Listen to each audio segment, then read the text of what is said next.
बीडमध्ये दहशतीचं वातावरण आहे। बीडमध्ये घोटाळे होत आहेत। बीडमधील गुन्हेगारीत वाढ झाली आहे। बीडचा बिहार झालाय। या सगळ्या चर्चा आपण मागील काही दिवसांपासून ऐकतोय। यापूर्वी मागच्या 5 ते 7 वर्षांपासून या चर्चा दबक्या आवाजात सुरू होत्या, पण केस तालुक्यातील मस्साजोग गावचे सरपंच संतोष देशमुख यांची हत्या झाल्यानंतर या चर्चा आता खुलेपणाने आणि महाराष्ट्रभर होऊ लागल्यात। या प्रकरणानंतर बीडमधील पवनचक्की कंपन्यांना दिला जाणारा त्रास, पीक विमा घोटाळा, अवैध राख वाहतूक, चण्या फुटाण्याप्रमाणे वाटण्यात आलेले बंदुकीचे परवाने आणि त्यातून गुन्हेगारीत झालेली वाढ हे मुद्दे ऐरणीवर आलेत। त्याचवेळी भाजप आमदार सुरेश धस यांनी परळी पॅटर्नचीही ओळख करून दिली आहे। आता बीडचा बिहार नेमका कसा झालाय आणि परळी पॅटर्न काय आहे तेच या व्हिडिओच्या माध्यमातून जाणून घेणार आहोत। तर परळी पॅटर्नची सुरुवात होते ती गुन्ह्यांपासून। मागच्या काही वर्षांपासून परळीला गुन्हेगारीचं गालबोट लागले।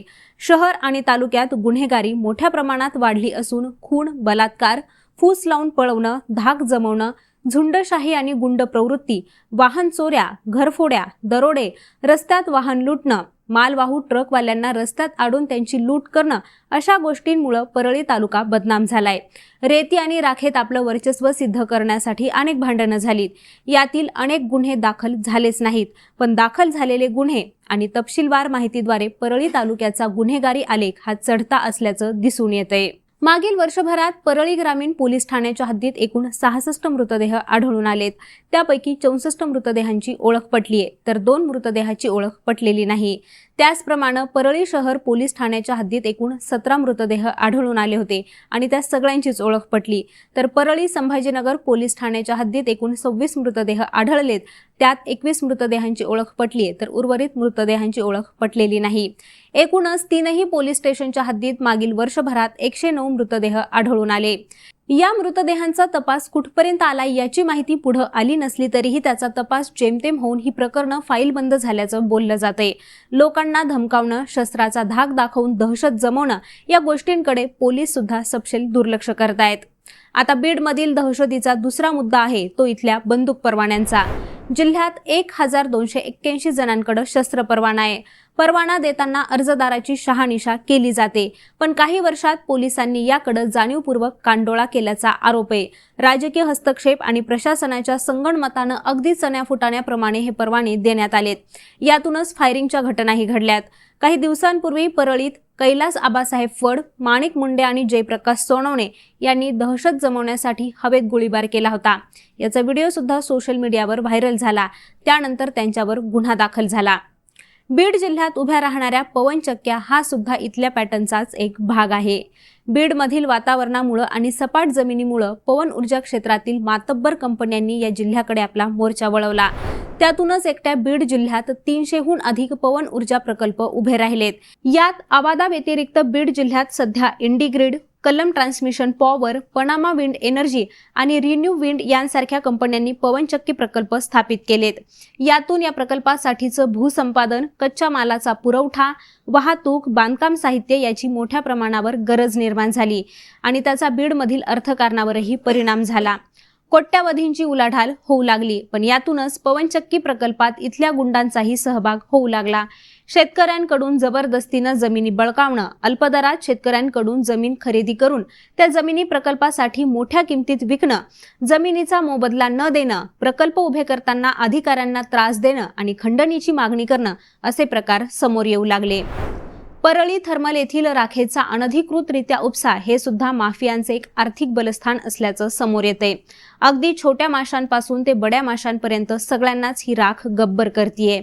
या राखेच्या अनधिकृत उपशामधून महिन्याकाठी कोट्यावधींची उलाढाल होत असते।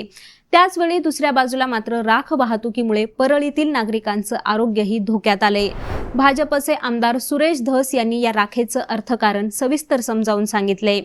गुंडांच्या मदतीनं रात्रीच्या वेळी जवळपास 500 ते 700 टिप्पर चालवले जातात।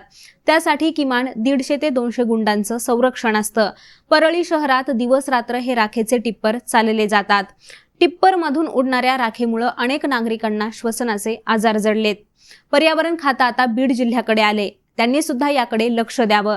परळीमध्ये 600 पैकी 300 वीटभट्ट्या बोगस असून सरकारच्या जमिनीवर आहेत, त्याची चौकशी करावी अशी मागणीही आमदार धस यांनी जिल्हाधिकाऱ्यांकडे केली आहे। कृषी मंत्रीपदी धनंजय मुंडे असतानाच्या काळातील बीड जिल्ह्यातील हजारो रुपयांचा पीक विमा घोटाळा समोर आला आमदार सुरेश धस यांनी तर हिवाळी अधिवेशनात नावांसह यादीच वाचून दाखवली होती। यावर मुंडेंनी ब्र शब्दही काढला नाही। केंद्र शासनाच्या निर्देशनानुसार निवडक तालुक्यात विमा सहभागी शेतकऱ्यांच्या क्षेत्राची पडताळणी करण्यात आली। यात जिल्ह्यातील आष्टी तालुक्यातील केरूळ, कडा, धामणगाव, बिरंगुळवाडी या गावातील 40 ठिकाणी प्रातिनिधिक स्वरूपात फळ पीक तपासणी केली असता यातील केवळ 18 योग्य अर्ज आढळून आलेत। त्यातील 3 ठिकाणी तर फळ पीक बागही आढळून आली नाही, तरीही हा पीक विमा भरण्यात आला होता। यातील एक पीक विमा तर चक्क सरकारी जमिनीवर भरण्यात आला। तत्कालीन जिल्हाधिकारी दीपा मुधोळ यांनी तालुका कृषी अधिकाऱ्यांनी पीक विमा घोटाळा करणाऱ्यांविरुद्ध गुन्हा दाखल करावा असे आदेश दिले होते, परंतु तालुका कृषी अधिकाऱ्यांनी जबाबदारी झटकत पीक विमा कंपनीनं गुन्हे दाखल करावेत अशी भूमिका घेतली होती। अद्यापही मात्र या प्रकरणी गुन्हे दाखल झालेले नाहीत। बीड पॅटर्नमध्ये वसुली किंवा हप्तेखोरी हा सुद्धा एक मोठा मुद्दा आहे। मस्साजोगचे सरपंच संतोष देशमुख यांच्या हत्येचं मूळ हे खंडणी प्रकरणात असल्याचं दिसून येते। वाल्मिक कराड आणि त्यांच्या सहकाऱ्यांनी अवधा कंपनीला पवनचक्की प्रकल्पासाठी 2 कोटी रुपयांची खंडणी मागितल्याचा आरोप आहे। भाजप आमदार सुरेश धस यांनीही परळीमध्ये, बीडमध्ये ज्या बँका पतपेढ्या बुडाल्या त्यात वाल्मिक कराडचा सहभाग आहे। पोलिसांनी तपास केला, त्यात खाडे नावाचा अधिकारी आहे, त्याच्या घरी 1.5 कोटी रुपये सापडले।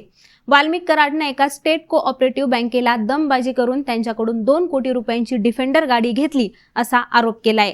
शिवाय इतरही उद्योगपती आणि व्यावसायिकांकडून स्थानिक गुंड हे मोठ्या प्रमाणात खंडणीची मागणी करत असल्याचं बोललं जातंय।